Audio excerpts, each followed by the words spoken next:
joining us for, okay, let me start again. There we go. Well, thank you all for joining us this morning. There we are, yay, full screen. My name is Todd Hager. I'm the industry chair of the Emerging Technology Community of Interest, and I'm joined by my fellow co-chair, Neil Chaudhry, and we are very proud to be working with the acquisition community of interest to put on this joint event. It's our second Shark Tank competition. We had one many moons ago with blockchain at NASA, and this one virtual. We're thrilled to be able to put this on for all of you again today. So let's jump in and give you a sense of what we're going to be doing today. First of all, what we want to do is make sure that we introduce all the folks that are going to be involved. We've got an esteemed group of judges here that we want you to get to meet, go through those pitches, and then announce some winners. You're going to actually hear the winners today as before the close of this entire event. So, as I mentioned before, Neil and I lead the Emerging Technology Community of Interest, and we've been working together for a bit now, and we do all of our work, as many of you know, through the working groups. We have a monthly meeting that is the third Tuesday of the month at 10 a.m. For the entire Emerging Technology Community of Interest. But we, as I mentioned, do all of that work in those working groups where they meet oftentimes weekly: blockchain, AI, intelligent automation, DevOps, and IoT, with a lot of great material available for folks out there too, playbooks and primers and things to help folks understand how this technology is used in government and how best to take advantage of that technology within your own agencies. So we are made up of a great leadership team, and we've got a couple of open positions, and we can talk about those offline, but we encourage you to come join us. And we're thrilled that you're here today to be able to see one of the things that we put on together as a joint COI offering. So without further ado, I want to introduce the chairs of the event. We have two chairs. First, Mike Rice, co-founder and chief operating officer of Cornerstone IT. He's got 40 years experience providing IT and program leadership to government, including the support of 3 presidential transition teams. Mike is also an author of In Pursuit of Business Development Lifecycle. He has his fingerprints on all the working groups that I just mentioned within the Emerging Tech Community of Interest, and he's a good friend.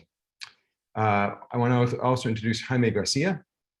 He's an acquisition manager for the Internal Revenue Service, overseeing the procurement innovation branch with more than 20 years in government and industry. He's the government chair of the ACT-IAC Acquisition Community of Interest and an honorary leader in the Emerging Technology Community of Interest. He's a veteran of the U.S. Navy, and he's also an author and a good friend. So welcome, guys, and take it away. Thank you.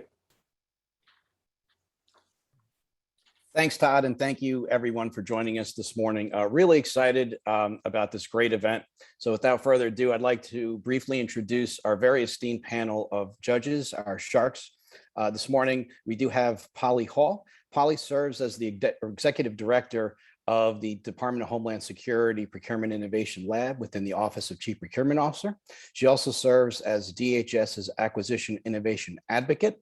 Polly is very instrumental in shaping the strategic direction and collaboration framework of the PIL, which is a virtual lab which provides a safe space to experiment with innovative techniques across the Department of Homeland Security to help modernize and transform the procurement function at DHS.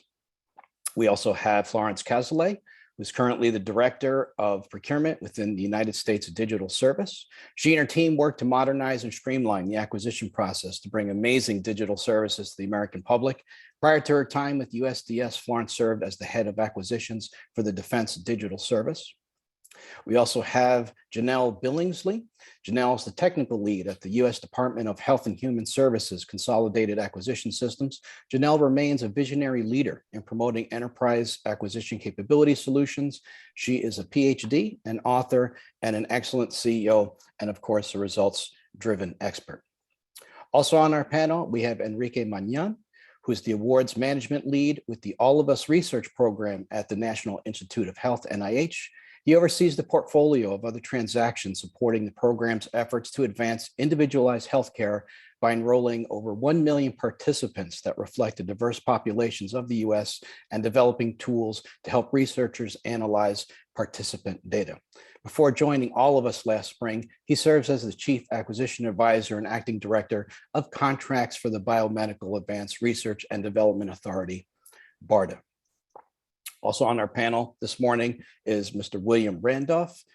Will is, I'm going to do a little bit more for Will simply because he's the founder of Think Acquisition. And if you're not following him on LinkedIn, you are certainly missing out. He's got a tremendous series called Will's Whiteboard, which is a wonderful educational experience for both government and industry.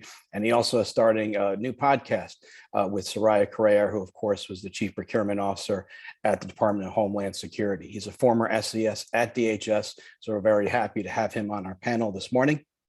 And last but not least is Harrison Smith, who is the co-director of the Internal Revenue Service Enterprise Digitalization and Case Management Office. In this role, he spearheads IRS efforts to modernize systems, simplify business processes, and empower taxpayers and IRS employees to rapidly resolve issues in simplified digital environments. And prior to this role, Harrison was the Chief Procurement Officer, the Deputy Chief Procurement Officer at the Internal Revenue Service under the Office of Chief Procurement Officer.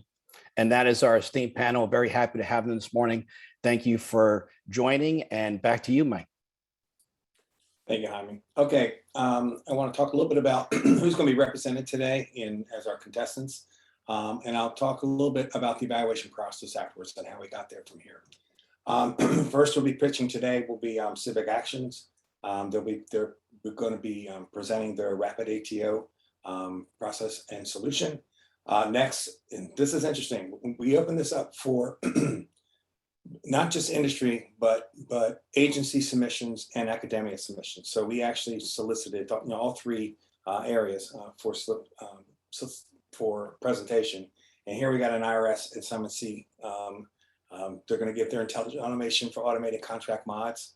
Oracle will be representing themselves here, looking at blockchain, using AI and blockchain in government acquisition solutions for FedRAMP certified government cloud.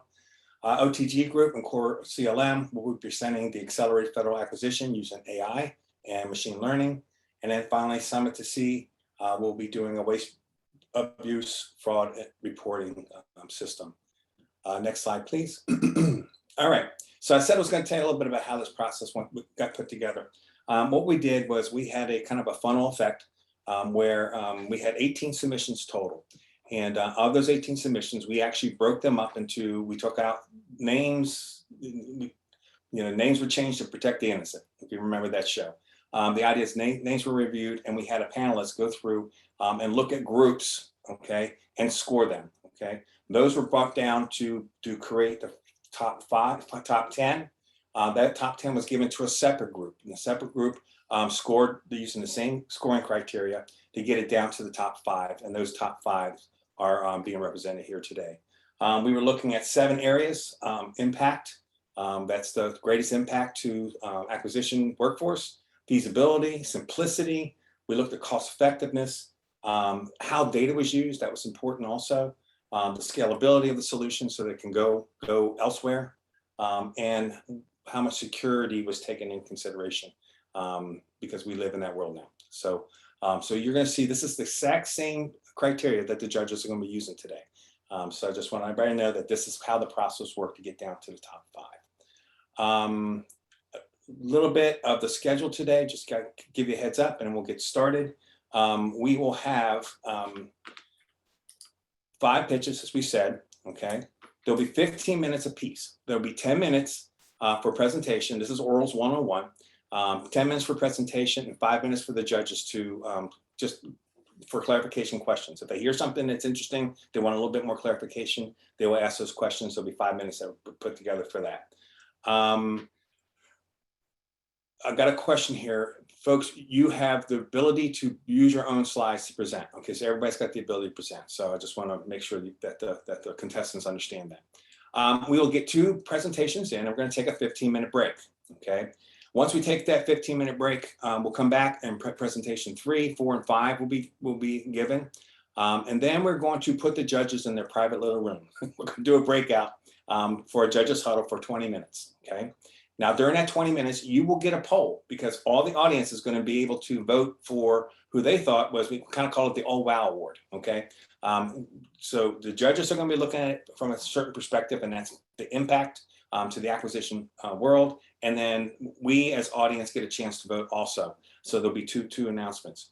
While the judges are in their huddle and we're actually get done with our poll, what we will do is we will go through the normal, this is the emerging technology COI meeting. So we're going to go through the normal business. We'll bring the judges back, and then we'll make our announcements of who won. One will be, you see the poll from the audience, and then from the judges. Then we're going to do something which is really kind of, I think this is exciting. This is an opportunity for you. We're going to have an Ask the Panelists time, okay, about 25 minutes, where we'll put the panelists up. The judges are sharks, okay, and you'll be putting questions in the chat. Jaime and myself will be fielding those questions, and I'll be presenting them to the panelists. And this is an opportunity for you to kind of hear. You know, you want to talk to the acquisition, the 1102 workforce, especially the leadership team. I mean, we've got some strong leaders in this particular panel. This is your opportunity to be educated. So, so ask away, ask good questions, and I'm sure you're going to get some great answers. With that, I think we're done. Are we ready to begin, guys? All right, we're ready to begin. So what we're going to do is you will hear, I'm going to give you 10 minutes. And I'm using some real technology here for timing now, okay? You're going to hear this. Your 10 minutes are up, okay? And then we'll move into Q&A. And what I will do is I will try to reset that so it doesn't keep running. And then once we get done with the Q&A, immediately it'll shut down. The next person will start presentation. Next will start presenting, okay? We good? Awesome. This is exciting. I'm looking forward to it. All right, first up, civic actions. Please take control of the screen, and when you start speaking, I will start timing.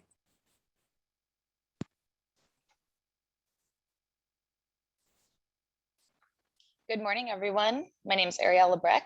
I'm just pulling up our slides here.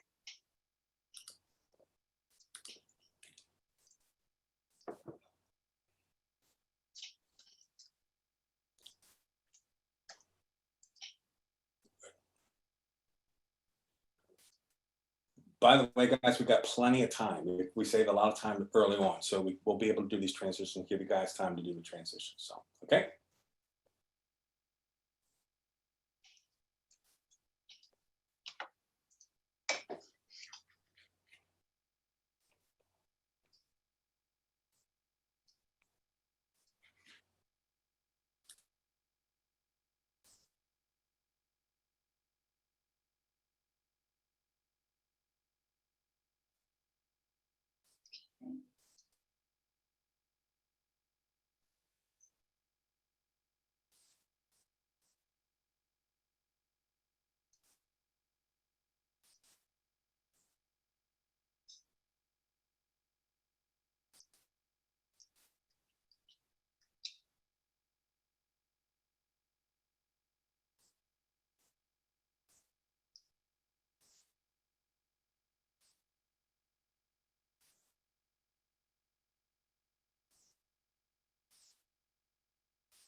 Okay, can everyone see my screen okay? Yes. Yes. Thank you. See the whole screen.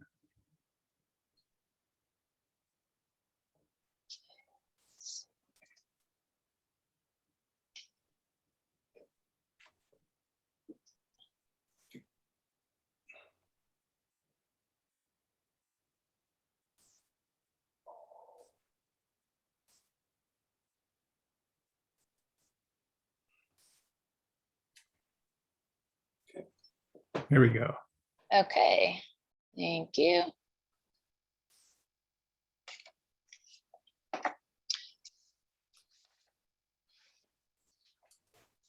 Okay, let's start the timer.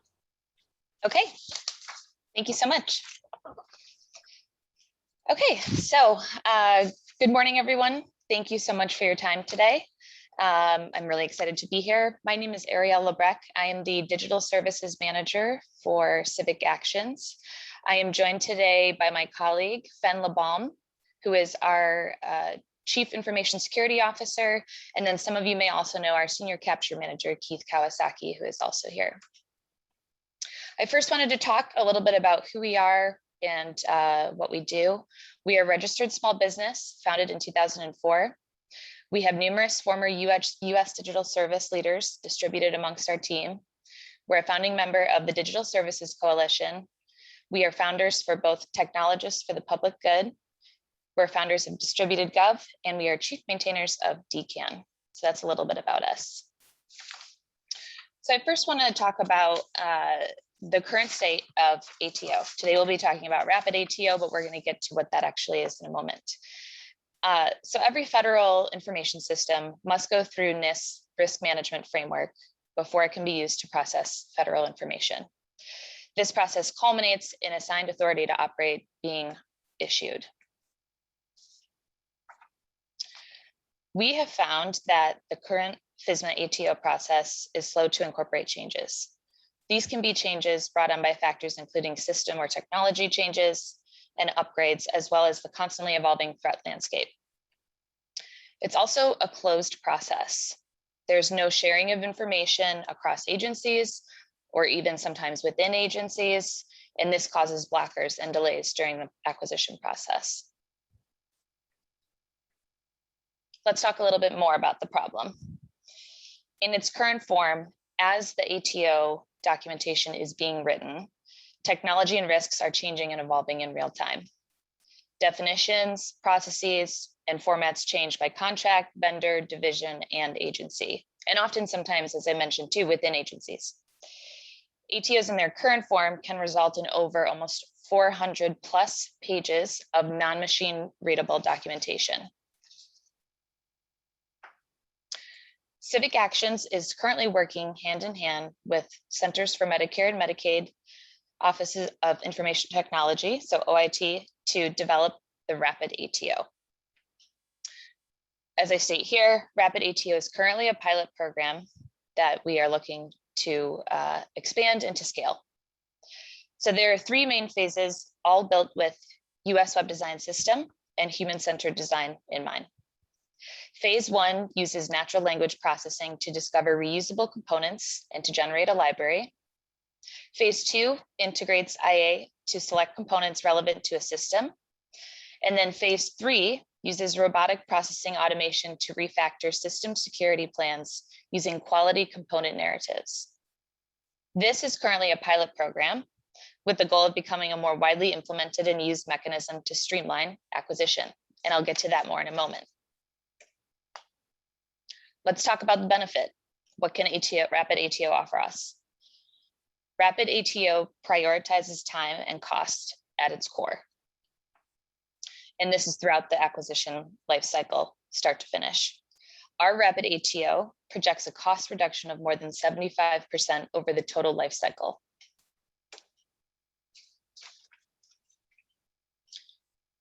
One of the main goals of Rapid ATO is to guide end users who do not possess in-depth knowledge of security and compliance. We're developing the Rapid ATO product to be intuitive and easy to use for all stakeholders, regardless of their level of knowledge and comfortability. And as an open source solution, it's easily accessible, flexible, scalable, and built for sustainable ongoing authorization.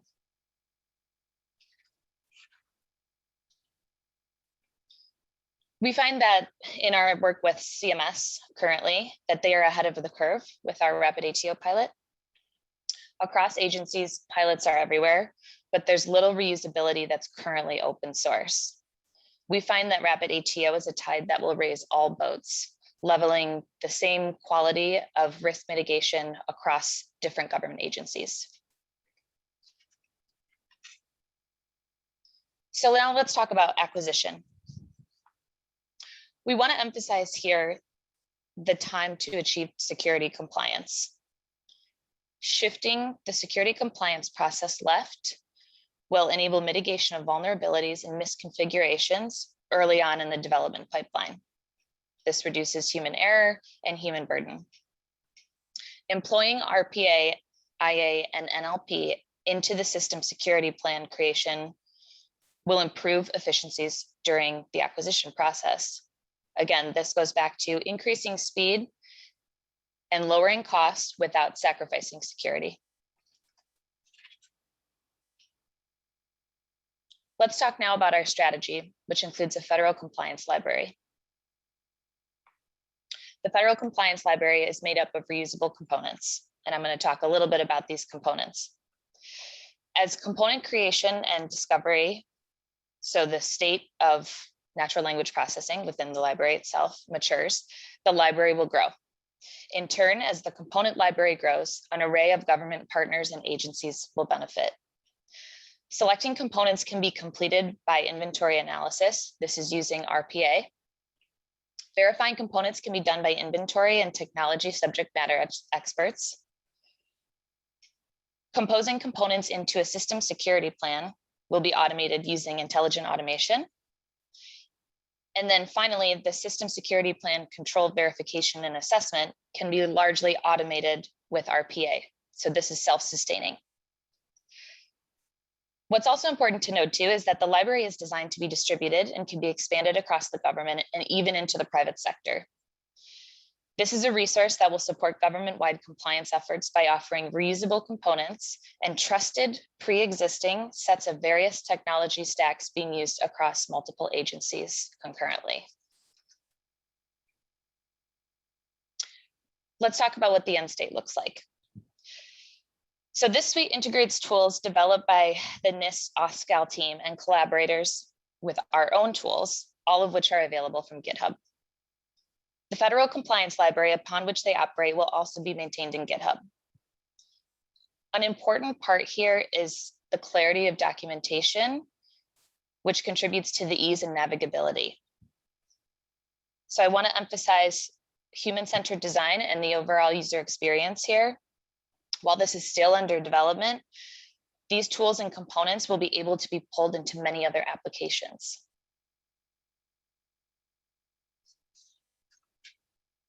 Let's look at finally values to the acquisition lifecycle. For contract planning, best practices are unified and streamlined under Rapid ATO. For the solicitation, it guarantees a standardized level of performance that is also applicable to the QAS or the Quality Assurance Surveillance Plan. And it sustains knowledge through reusability throughout a transition period or during a transition plan when a new contractor is coming on. During the evaluation phase, agencies and contractors can demonstrate an ability to speed up the process regarding both time and money without sacrificing security. This also means, related, that increasing security will be looked on more favorably during the acquisition process. Rapid ATO is cost-effective, it's faster, it's automatically verified, and it sustains its own longevity through automated updates for ongoing authorization. Finally, let's look at the playbooks that we used. We consulted the Intelligent Automation Playbook, Volume 1. So we talked a little bit about robotic process automation. And we also consulted the Intelligent Automation Primer. That wraps up with my commentary, and I now would like to open the floor to our panelists, and we're looking forward to your questions. You still have 50 seconds left. That was excellent. Thank you. Thank you so much for your time. Okay. Does anyone have a song? Panelists, do you have any questions? Sure. Hi, this is Florence. Thank you so much, Ariel, for that presentation. I think many of us are very aware of the problems that exist across the government with the ATO process. My question is around what do you all consider the lift on the acquisition community in order to incorporate this type of technology and solution? So I thank you for your question. So I think at the moment, because this is currently, as I mentioned, a pilot for us, and it is something because we as a company, we opt for open source, for free and open source software to make things accessible, to make things scalable. So our goal is obviously always scalability and ease of use. The pilot phase, in the pilot phase currently, we are discovering the level of effort for the acquisition side. But our goal is ultimately to have, and this is where I mentioned too, human-centered design and the overall UX here is the ease of use, the navigability, and that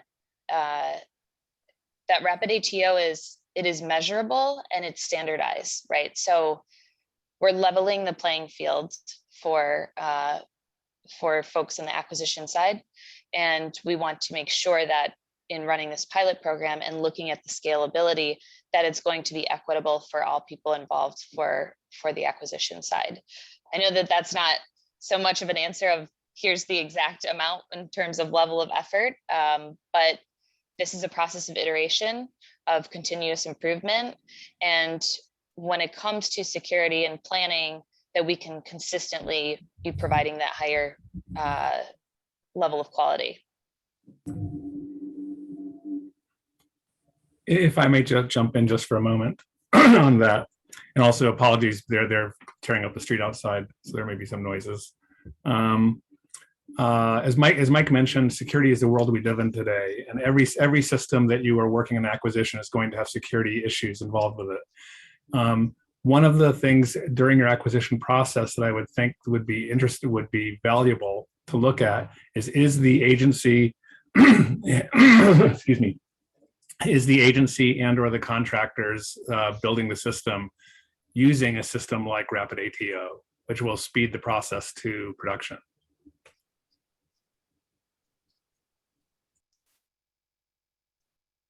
So this is Harrison. I'm having a slightly more basic question. There's a lot of good content and good information, and sort of in the as I talk about internally with our team, what's the dummy Harrison version, right? What's the 30-second distillation if you're trying to talk to somebody down the street about what the activity, what the proposal is, and then also a follow-up on. It sounds like you're trying to get machine readable data out of the activity through OCR and the like, I think, as opposed to ingesting machine readable data at the go. Trying to figure out if I'm misconstruing the proposal. Thanks. That's the second one first. That is slightly misconstrued. We're looking at refactoring what's currently in Word docs into machine readable code. It's not using OCR, it's using NLP to look for patterns in languages, patterns in SSPs that represent components. Components are really the big win here, and components are a major part of the federal compliance library. Right now, well, first of all, what is a component? NIST defines a component as, I'm reading here, a reusable grouping of control implementation statements that deal with the specific security requirements of a defined technology, function, or process. For example, if your system is going to use a firewall, that has to have, there'll be controls for that firewall that involve the security, the configuration, the access control, the logging, the requirements, etc. Every single time somebody builds a system with a firewall, even if it's the same firewall, they have to redo that process, and they come up with that over and over again. And there's wide quality as to how well they do it, and how well it's verified and assessed. So what we're building with components is a library where people can where people can generate a good quality component for brand X firewall and just pull that off the shelf, and they have 90% of what they need right off the bat. I need to interrupt. That's the end of the question and answer time. The timer went off. I want to thank Civic Actions for an incredible presentation. Thank you very much. You may have the opportunity to ask some of these questions later during the panelists. time, but we need to move on. Next up, IRS, intelligent automation for automating contract modifications. You are next up, please. Hey, good morning. I'm David Gill, procurement data scientist at the Internal Revenue Service. And I'm going to be presenting with my colleague, Jessica Mosley at Summit2Sea Consulting. And what we want to share with you is our use of robotic process automation or bots to help automate modifications to government contracts. And this really is a labor-intensive task. Requires a lot of man hours for the government's 1102 personnel. That's the contracting officers. And one of the drivers for the number of modifications an agency has to do is continuing resolutions. If there's 3 continuing resolutions over the course of 3 months, each time, like in that picture, you're going to be the harried contracting officer trying to churn out those funding modifications, adding 11.2% or whatever it is of the annual funding to the contract. And you got to get it out fast because the contractors need the money. And the mechanics of doing these modifications, I mean, yes, we have contract writing systems at agencies, but there are automation gaps. There are things these systems do not do. So RPA can come in and fill some of those automation gaps and take calculations that would otherwise be manual, like this month's continuing resolution is 11.2% of a year or something like that, and populate that across a whole portfolio of contracts. The second item on this slide, the mass modifications, there's a lot of policy-driven mandates that can apply to all contracts across the agency. So currently we're implementing the COVID safety executive order, and that requires adding language to nearly every single contract at an agency. So given the volume and the repetitive nature of the task, this is an area where automation can really help. Absolutely. Thanks, David. And good morning, everyone. I am honored our submission was selected and I'm happy to be here. My name is Jessica Mosley and I work with David Gill at the IRS to develop these automations. So continuing resolutions, as David said, and new regulations really exacerbate an overworked workforce. So with upcoming retirements and the constant concern of budget cuts, the administrative burden is massive. But what if it didn't have to be so hard? RPA can automate incrementally funded mods, streamlining those post-award activities. All you need is a license for a COPS product, and you can get started right away. We use UiPath, which was created back in 2005 and implemented by numerous government agencies already to automate that repetitive work. And that's exactly what we want to do to remove this burden from our contracting officers. So with more regulations to follow and more work piled on, we are asked to do more with less. And RPA can step in to handle those repetitive rule-based tasks, allowing those contracting officers to focus on high-value work. So to help COs process these incremental mods at the IRS, we worked with the OBSA team to create the attended automation.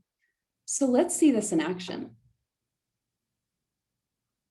This video is about 20 seconds long and just a snippet of what we built for the IRS to process incremental funding modifications.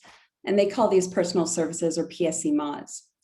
So the bot deftly replaces tables with new calculations and modifies predefined data elements, such as deobligated funds, previous obligations, hours processed, and the hourly rate. As you saw, the automation is not overly complex. It's simply performing data manipulation. In other words, taking data from Word and Excel and transcribing it to create a new Word document. The automation runs locally and data is retrieved and stored from a shared folder containing Excel and Word documents. No PII data or credentials are used in this iteration, and no changes are necessary to any of your underlying systems in order to take advantage.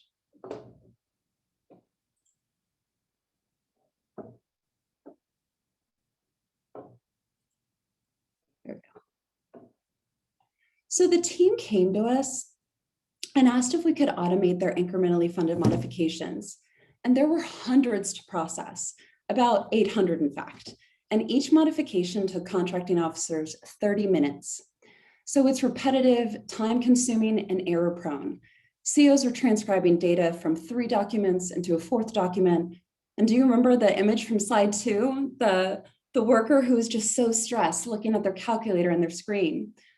Well, contracting officers are moving between screens and tabs and applications, copying and pasting and adding and subtracting. It's exhausting.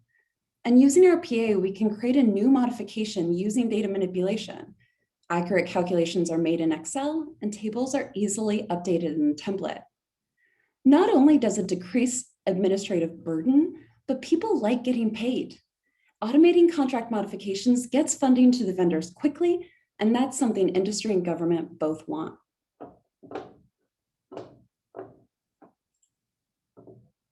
As we see continuing resolutions persist and policies that are enacted in weeks, RPA is the quick and easy way to tackle other use cases, and there are plenty of repetitive and rule-based processes to go around. COs are being asked to do more with less, and reducing the administrative burden to process incremental funding and exercise option modifications must decrease. In addition to incrementally funded mods, RPA bots can do things like update clause language in contracts and process contract closeouts. And COs are given the ability to do the work we need them to do and not the administrative tedious work bots can relieve them of. The automation I built at the IRS is repeatable and extendable. Well, what do I mean by that? Repeatable because workflows can be reused across robots and processes, and extendable because the automation built at the IRS can easily be modified to search for different documents or templates, variables, or create a new report. The current iteration is an attended automation right now, but Summit2Sea can also transition the bot to unattended, removing human interaction altogether. Creating a PSC modification used to take 30 minutes, and RPA can reduce that time to under 3 minutes. The potential reduction of administrative burden to contracting officers would be a game changer. The process allowed the IRS to standardize and capture consistent information in new modifications. And for those agencies concerned with PAL, this automation decreases PAL because it gets the contract funding to the vendors quicker, and vendors are happier when they get paid on time. And it's secure. Microsoft Office is well established, and UiPath has been implemented by numerous government agencies already. UiPath encrypts customer data in transit and at rest using TLS or transport layer security. And basically, it's a cryptographic protocol designed to provide those communications securely over a computer network. Most importantly, COs can value and focus on high value work.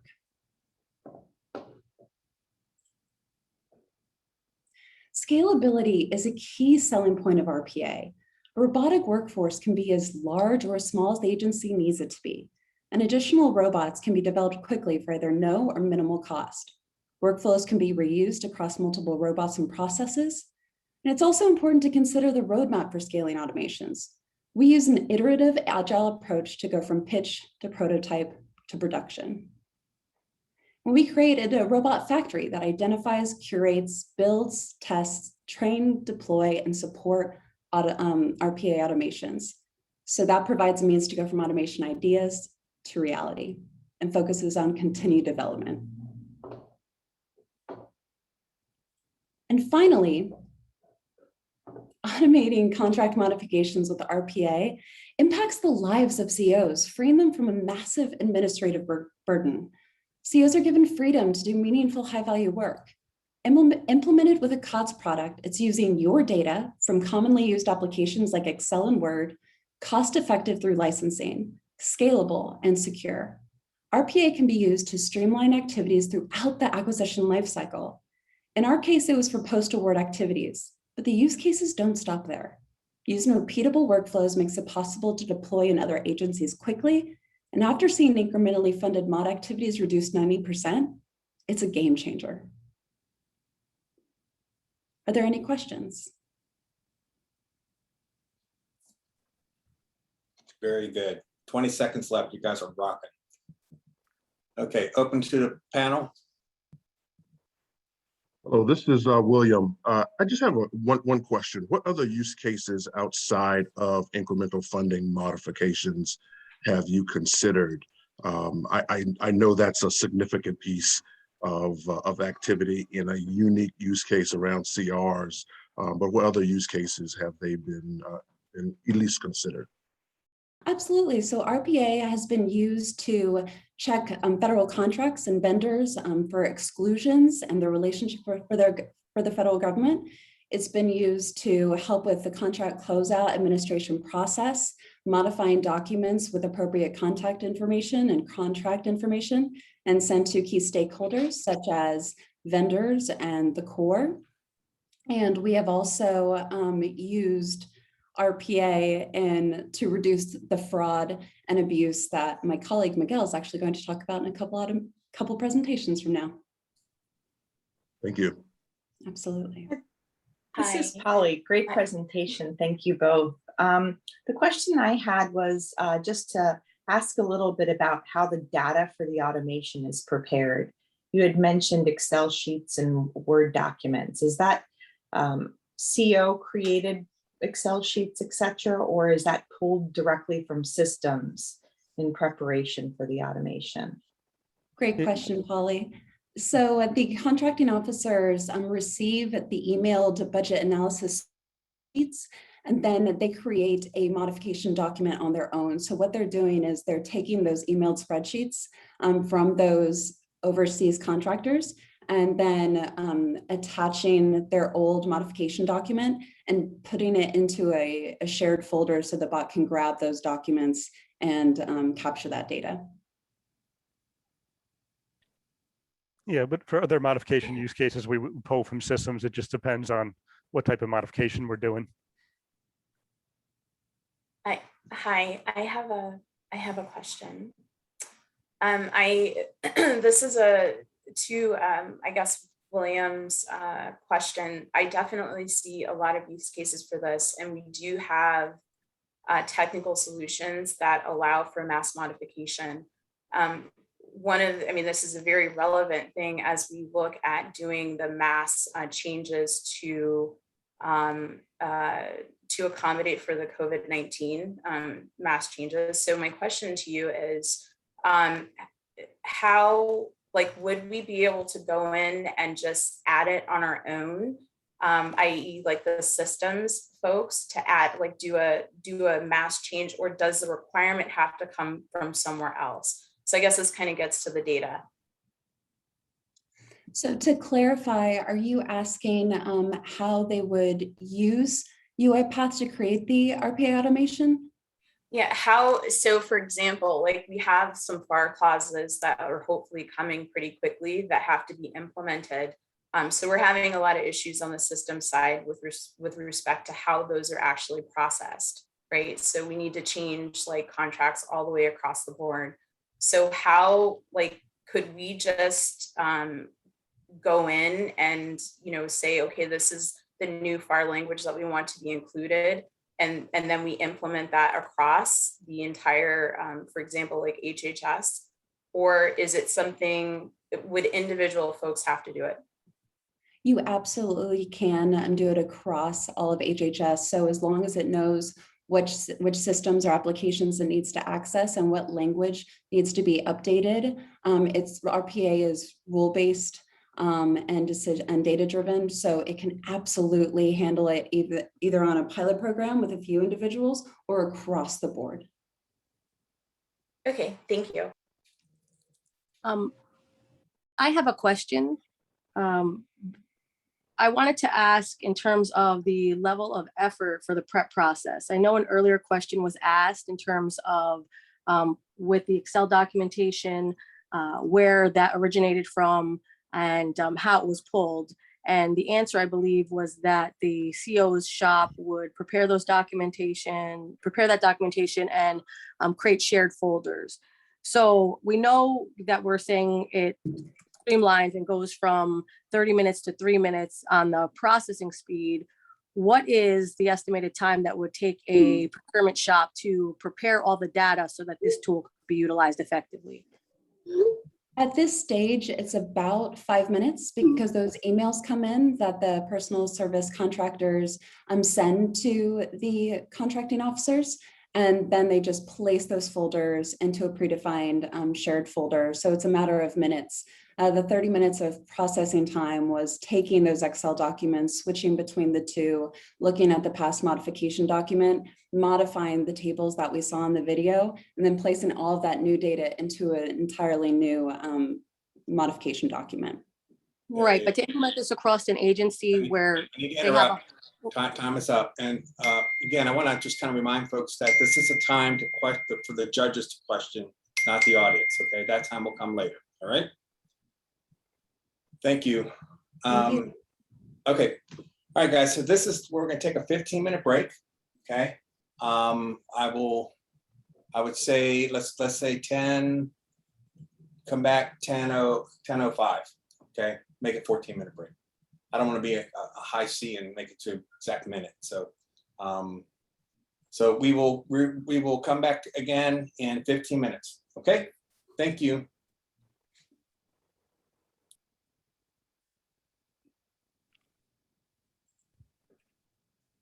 Our contestant, our next group is from Oracle. I did a roll call earlier. Do we have representation for blockchain and AIML enabled government acquisition solutions in FedRAMP certified government cloud? That's a mouthful. Yep, yes. We have several people here for that. Awesome. Okay, so tee up your presentation, and when you begin speaking, I will turn on the clock. All right. Okay, sounds good. Thank you. All right, I'd like to thank everyone for inviting us to give this presentation today. My name's Tom Plunkett, and I'm joined today by Serge. Serge, you want to introduce yourself? Yes, hello everyone. My name is Serge Leontief. So we're here to talk about Oracle blockchain and artificial intelligence machine learning enabled government acquisition solution in a FedRAMP certified government cloud. That's quite a mouthful, as you mentioned. We're from Oracle. Our mission is to help people see data in new ways, discover insights, unlock endless possibilities. Oracle's very first customer was the federal government, and Oracle has continued to work closely with the federal government for the last 40 years. However, we're not selling the same products we sold 40 years ago. We've obviously evolved over the last 40 years, just as the problems and mission that the federal government has evolved over the last 40 years. Here's a look at a modern acquisition solutions platform, leveraging cloud and on-premise capabilities. And importantly, to our suggestion, we're including blockchain and machine learning in this platform. So for example, we've got backend applications, we've got your traditional database for storing information, although obviously today's databases are far more capable than the ones in the past because they're leveraging machine learning inside them, as well as external machine learning and anomaly detection components, and a blockchain component for security and transparent sharing of information. As well as all the usual integration capabilities. And all of that is a platform behind the user-facing procurement lifecycle applications. And of course, we're heading into this area where we've got new capabilities for developing code rapidly, either sometimes referred to as low code or no code development, which Serge is going to talk about in a little bit, but really makes it easy to build an application rapidly. I'll give an example a little later, but we took a blockchain enabled system into production in HHS in under 4 months. And so you can really build an enterprise class system doing important missions for the federal government really quickly using modern technology. So here's a look at some of the business challenges that blockchain can help you solve. And many of these are applicable to current procurement systems that the federal government agencies are running. First of all, there's a lot of siloed data systems in the federal government and in business in general. There's a lot of siloed business systems out there. And where people say they have a single source of truth, but really they have a source of truth for their siloed data system, which is conflict with the source of truth that the other systems believe in. And so that's a problem of trying to reconcile what is the actual truth. And so there's that's a big problem for enterprises today, especially government agencies. There's also a risk of, in our current systems, you hear about human errors, fraud all the time. It makes it very difficult to have audit trails and traceability and have transparent visibility. And blockchain is a great solution for solving those problems, because you get this transparent ledger that everyone can have a view on. So now you have a true single source of truth with blockchain. It's a source of truth that everyone will accept. Whereas in traditional legacy systems, you just have their truth. Furthermore, this is highly secure. There's better security with blockchain than we've ever had before in traditional IT security. And so we'll talk about that as well as traceability. So how does blockchain help add some unique value to procurement stuff? Well, we say that blockchain gives you immutability or tamper evident data. If a hacker attempts to make a change to a blockchain system, it'll be immediately obvious that a hacker has attempted that. Whereas if a hacker attempts to make a change to a siloed system, it may be weeks or months before you realize that there's been a hack. Everything is secured by digital signatures.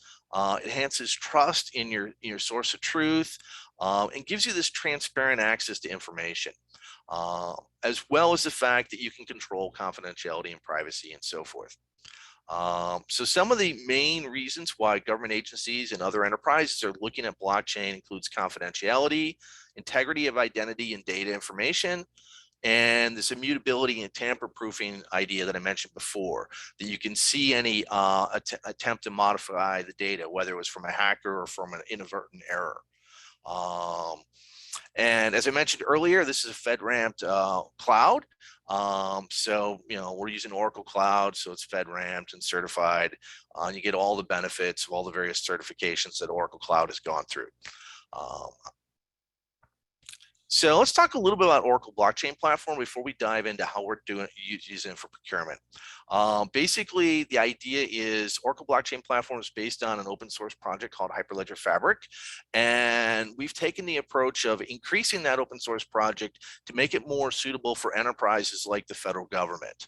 So we've reduced the complexity of using Hyperledger Fabric and integrating it with other business systems to get access to all the information you need, and to make it easy to rapidly integrate all sorts of different applications into your blockchain environment. So Serge, you want to talk about how we can do this from a development perspective? Absolutely, yes. And creating a smart contract shouldn't be hard. We're trying to make it as easy as possible and offer like a very easy entry point for the developers. Before that, if you're kind of dealing with actual Hyperledger Fabric, you have to write a lot of code for your smart contract. We're trying to kind of steer away from that. And we're offering a simple way to create a specification file that you can upload into the Visual Code Builder extension for the blockchain app builder. And based on the specification, Visual Code extension will generate for you a smart contract project and all codes. What you have to do is just simply fill out your custom methods and the implementations.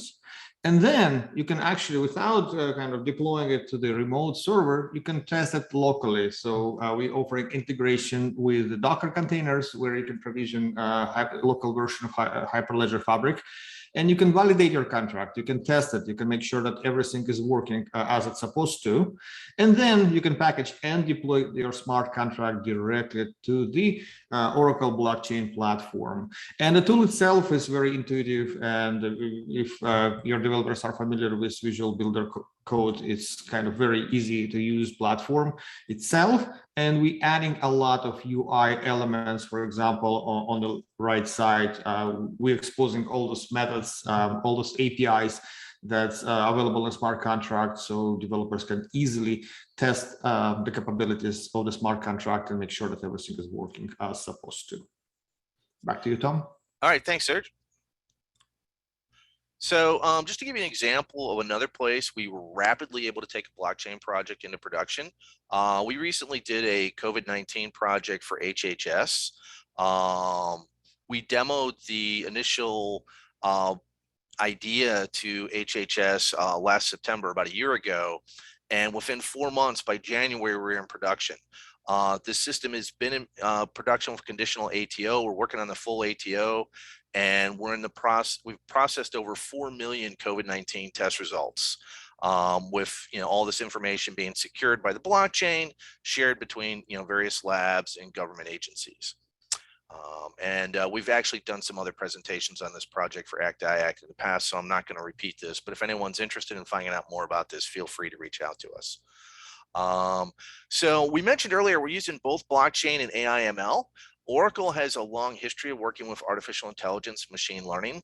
In particular, Oracle worked with the U.S. Department of Energy in the 1990s to create one of the first really significant machine learning innovations referred to as MSET, or multivariate state estimation technique. It's currently in use at all of the nuclear facilities in the US, primarily to prevent the possibility of a Chernobyl or third 3 Mile Island from occurring again. It's basically machine learning for identifying when things are going wrong. Works great for identifying anomalies in systems. It can also be used in procurement for identifying anomalies, for example, that are a result of fraud or an incorrect application of the accounting rules. If you think about how the normal fraud detection works in accounting, normally what they look for is for a flag. Like, let's say this particular line item, if it goes over $100,000, you flag it, some dollar amount that will trigger a flag. Well, what we do with machine learning is very different. We look at the pattern of behavior, we train the model, and then if we see things going wrong, even though they don't pass a red flag like the $100,000 I mentioned, but if we see consistently people going right up to that flag, like 98,000 all the time, that might be a pattern of bad behavior. And so we're using advanced machine learning to help identify where you should be doing auditing and looking for fraud in procurement. Here's an example of how it does that. It's essentially another cloud service. Everything we're talking about can be done in the cloud as services that you configure together. So, and it's referred to as anomaly detection. And it's heavily patented. So there's a lot of potential benefits for this blockchain and AI/ML acquisition solution. Blockchain gives you the security capabilities, the immutability, tamper-proof, integrity of data. Time's up, guys. Sorry. Okay. So that was it. Thank you very much. We use some of the ACT-IAC, and you can learn more about it. We really appreciate being invited. Okay, we're opening up for judges to ask questions. A reminder, judges only, not from the audience at this time. So judges, if you got questions for our presenters, please open up. Yes, let me just jump in quickly. Hi, Tom. Hi, Serge. Thanks so much for that presentation. Can you explain the process if most acquisition offices have a contract writing system? And so how you envision incorporating this solution with that already pre-existing contract writing system in order to make the lives and the processes more efficient? Right. So we're really looking at this as sort of being a back-end system, kind of like, in a way, people think about the database as being the back end, but we're expanding the back end of the platform to have your blockchain on the back end. So here is your traditional procurement lifecycle application that the contracting officer works with. But the blockchain system is in the back, and it's ensuring that not only is your procurement system you're working with getting access to information, but that system is being kept in sync with all of the other systems that it has to interoperate with.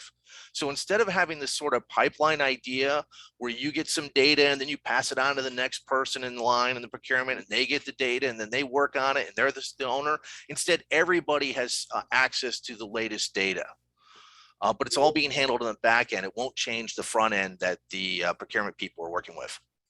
Yeah, so we are exposing set of services, APIs that basically can be consumed by any application, and that will help to ensure kind of execution of the smart contract. Right. And so my follow-up question to that is there anything that folks would need to know or do with their contract writing system ahead of in order to integrate with this? So go ahead, Serge. Yeah, it's just a standard REST APIs. So I would assume that your developer team already familiar with that. It's kind of common development patterns that we see. And it's very easy to use and consume. It's just a JSON payload. So it's very easy to read data sets that is sending in and out. And with the tool that I showed you guys, right, that app builder, smart blockchain app builder, it's very easy to define the content of your payloads, right? So we're working right now with a couple of agencies where we define a content of the smart contract. And it's just a matter of declaring those fields, mandatory fields or optional fields that you would like to fill in your application that you would like to preserve in the blockchain. Great, thank you. Hello, folks, this is William. So thank you very much for the presentation. I saw where you said that your anomaly detection is really a place where you have deployed this capability. Is that the best use case that you have seen in government to point this solution towards? Is that a problem? Is that the best problem? And the reason I ask is I've always thought that government could do a much better job of doing a risk-based approach to its policies, that you take the data in an acquisition environment, you analyze the data and see what the behaviors are, and then analyze the behaviors to inform your local or even at a higher level, your acquisition policies throughout the life cycle. Is that a use case that this anomaly detection or this type of strategy could be used for? So the way we're using this machine learning environment is it does involve a training model and training data. So if you have training data based on what users are doing under these policies, then you can train it to look for anomalies. So for example, here, for example, we're just monitoring a number of signals. And, you know, even if they don't go up to the point where they flag a threshold, we can identify when they're headed towards that direction and things look to be going wrong. And for example, if a procurement process, the kind of sequence was broken at some point and approval process didn't happen in the order that it used to happen, that's could raise a flag. That's your Jarvis for your Iron Man suit. Got it. Yeah, and I think we all realize when they're broken, it's like, where is the most optimized before it breaks? Could you use the data to identify the most optimized solution? So thank you for that. And yes, that's exactly what we're trying to do. You know, because if you look over here, it's this little diagram down here at the bottom where it says threshold trip. That last one is where we've actually broken that threshold. Right. But we've got these warning signs ahead of time, and it's using those warning signs to say, hey, this is going wrong. Don't wait till you hit the threshold. Thank you.